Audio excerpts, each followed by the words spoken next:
Et salut tout le monde! Dans une précédente vidéo, j'avais montré comment fonctionnait un petit peu le logiciel Lightroom d'Adobe, qui est une application dédiée à la photographie. Aujourd'hui, on va voir un petit peu comment retoucher un fichier RAW, et surtout quelle est la différence entre un fichier RAW et un fichier JPEG.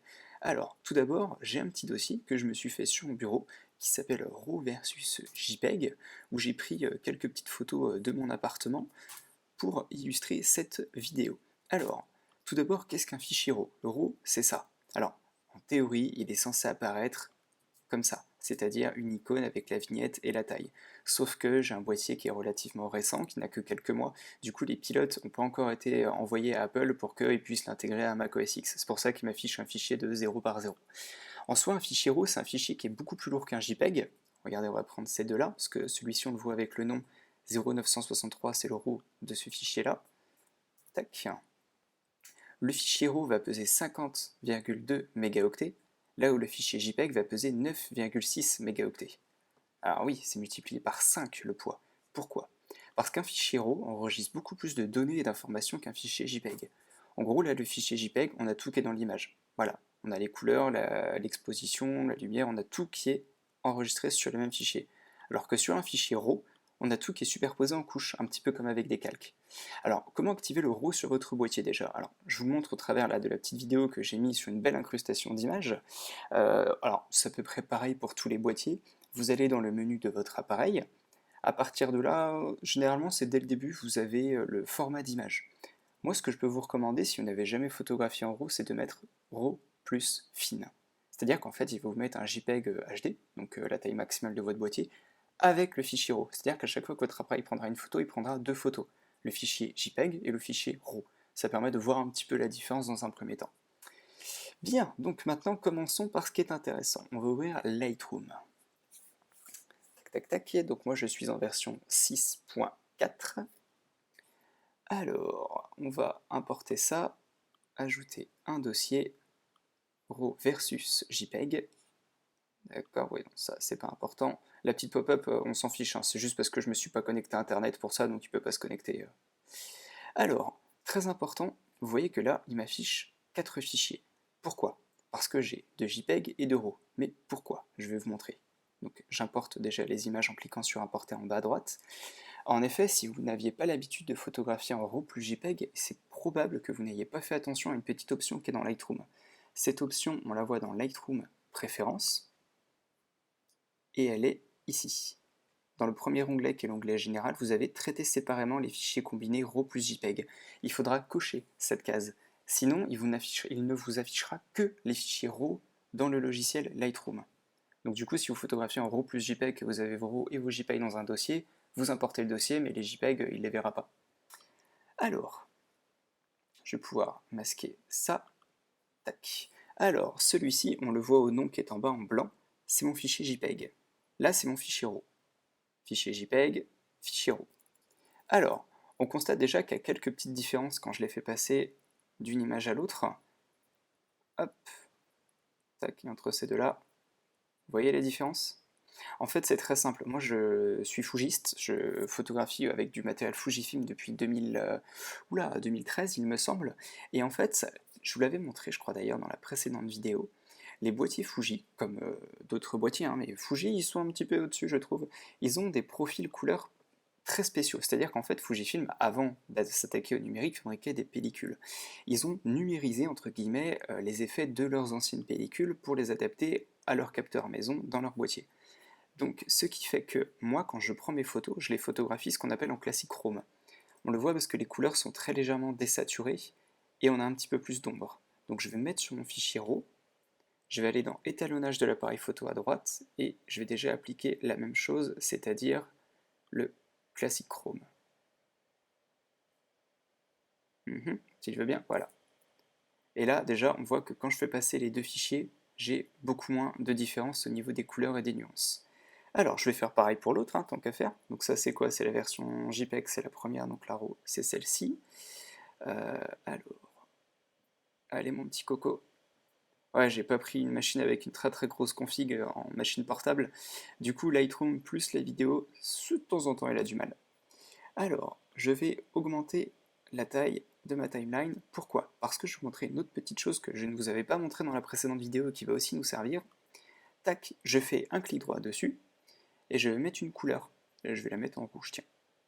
Et celle-là, je vais la mettre en rouge aussi. Pourquoi? Parce que ça va me permettre d'identifier beaucoup plus facilement et d'un seul coup d'œil en rouge mes fichiers qui sont RAW et en pas rouge mes fichiers qui sont pas RAW. Alors, maintenant la partie qui sera flagrante, la partie de retouche. Je vais retourner dans mon module de développement, en haut à droite ou en haut de l'écran, ça va dépendre comment vous avez personnalisé votre interface. Je vais cacher la correction de l'objectif et on va rester sur réglage de base pour l'instant. Alors, je vais volontairement pousser mes réglages, c'est-à-dire que je vais mettre la clarté à la moitié, je vais mettre les contrastes à la moitié, et les hautes lumières, allez, à moins 50 à peu près aussi. Voilà, c'est kiff-kiff. Hein. Ombre, je vais mettre ça, voilà. On va laisser ça pour l'instant. Moins 47 contrastes, plus 47 contrastes, pardon, moins 49 haute lumière, moins 13 ombre, plus 51 clarté. Maintenant, je vais faire ce que je vous ai montré dans la précédente vidéo. Commande C sur Mac, sur Windows, je crois que c'est CTRL C. Ça me permet de copier les réglages que j'ai fait sur une photo. Et je vais les appliquer sur le fichier RAW. Et là, on voit qu'on a déjà beaucoup plus de différence entre les deux images, alors que j'ai appliqué exactement les mêmes réglages. C'est flagrant, hein? Alors, qu'est-ce qui change surtout? Ici, on voit qu'au niveau des hautes lumières, on a un peu plus de détails. C'est-à-dire que là, je commence à distinguer la barre du balcon. Enfin, je dis balcon, il fait allez, 20 cm à tout casser, mais par fierté, j'appelle ça un balcon. Alors que là, on voit rien du tout. Donc là, si je veux récupérer même un peu plus de détails, je peux descendre un petit peu en plus l'exposition, les hautes lumières. Du coup, vu que j'ai une photo qui est plus sombre, je vais augmenter les ombres. Tac, voilà, comme ça j'ai un fichier qui est relativement bien exposé. Et donc, ces réglages que j'ai appliqués sur le format RAW, je vais les appliquer à son tour au JPEG. Vous voyez la différence là? C'est flagrant surtout ici, au niveau des reflets de lumière sur le sol et sur le parquet. Regardez bien cette zone-là à gauche. RAW, JPEG, RAW, JPEG. Je suis chiant, hein? RAW, JPEG. Voilà. Donc là déjà, on peut se dire, ah ouais, mais en fait le JPEG c'est dégueulasse. Mais oui et non. C'est-à-dire que la photo d'origine, regardez, je vous la montre. Tac. La photo d'origine qui est ici, que j'ai shootée en classique Chrome, elle n'est pas dégueu. Simplement, si on veut retoucher une image, c'est clair et net qu'en RAW, vous aurez beaucoup plus de flexibilité, vous aurez un fichier de bien meilleure qualité qu'en JPEG. Si c'est des images que vous devez donner tout de suite, ou que vous voulez pas vous embêter, des photos de repas de famille, des petits reportages vite fait, machin, bah, photographier en JPEG, vous en foutez. Surtout que si vous avez du matos Fuji avec vous, les JPEG ils sont juste parfaits de base quoi. Donc ne vous emmerdez pas avec ça. Encore une fois, les fichiers RAW pèsent beaucoup plus que les fichiers JPEG. On l'a vu là, les RAW sur le Fujifilm X Pro 2, c'est 5 fois plus. C'est énorme. Savoir que c'est des fichiers de 24 millions de pixels sur de l'APS-C. D'ailleurs, juste petite info, si vous avez un X Pro 2, vous avez un menu qui vous permet de compresser vos fichiers RAW. J'ai eu beau chercher, je n'ai pas vu de dégradation d'image, donc je ne sais pas vraiment ce qui est décompressé, j'ai pas réussi, enfin ce qui est compressé, pardon. J'ai pas réussi à trouver beaucoup d'informations, mais au moins les fichiers sont divisés par 2 en termes de poids, donc c'est colossal. Maintenant, je vais appliquer d'autres réglages à nouveau sur la deuxième photo. Alors j'ai fait exprès de la prendre comme ça pour qu'on ait vraiment une grosse source de lumière avec un beau contraste. Alors, on va retourner plutôt sur le JPEG. Qu'est-ce qu'on va faire? Tiens, on va jouer surtout sur les hautes lumières. On va dire qu'en fait, c'est con parce que j'ai un superbe paysage, etc. et que je veux le garder. Sauf que du coup, ma photo, là, elle est un petit peu cramée. Enfin, cramée, entre guillemets. Elle est correctement exposée globalement, mais elle est cramée au niveau de la fenêtre. Donc, je vais baisser mes hautes lumières. Voilà. Je vais baisser l'exposition. Voilà. Augmenter la clarté et puis augmenter les ombres. Voilà, ça donne une photo un petit peu terne, un peu triste. Je copie mes réglages, je vais sur mon RAW, et là, je vais appliquer les réglages. Là, c'est flagrant, là. Regardez, JPEG, RAW, JPEG, oh putain, il recommence. RAW, JPEG, RAW. C'est flagrant vraiment à la fenêtre, et c'est vraiment pour ça que j'ai pris cet exemple en photo. Tac. Vous voyez, là, j'arrive carrément à voir les arbres et les bâtiments qui sont derrière, comparé à celle-ci, vous voyez. Donc à partir de maintenant, vous n'avez plus aucune excuse, vous savez en quoi consiste le RAW. Si vous avez besoin de plus d'informations d'ailleurs sur ce fichier d'image, j'avais rédigé un article sur le site de Studio RAW, qu'est-ce que le format RAW, à la demande d'une personne du studio. Et l'article est toujours en ligne, vous l'aurez dans la description de la vidéo ci-dessous. Je pense pas qu'il y ait besoin de faire une vidéo relativement plus longue, je pense que là on a tout vu.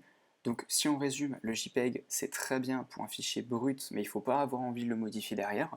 Et le RAW c'est parfait pour des images qu'on a vraiment envie de pousser dans le détail. Ouais, celle-là c'est juste totalement flagrant quoi. Voilà, donc si vous avez des questions, n'hésitez pas. Je publierai encore d'autres vidéos sur Lightroom. Par contre, concernant les thèmes, j'en ai pas la moindre idée pour l'instant. Bien souvent, en fait, c'est vous qui me donnez les idées. C'est-à-dire que vous allez me poser des questions, de fil en aiguille, on va discuter. Là, je me dis, putain, mais c'est évident, il faut que je fasse une vidéo sur ce sujet-là. Donc voilà, j'espère que cette vidéo vous aura appris quand même un petit quelque chose. Et sur ce, je vous souhaite une bonne fin de journée. Salut!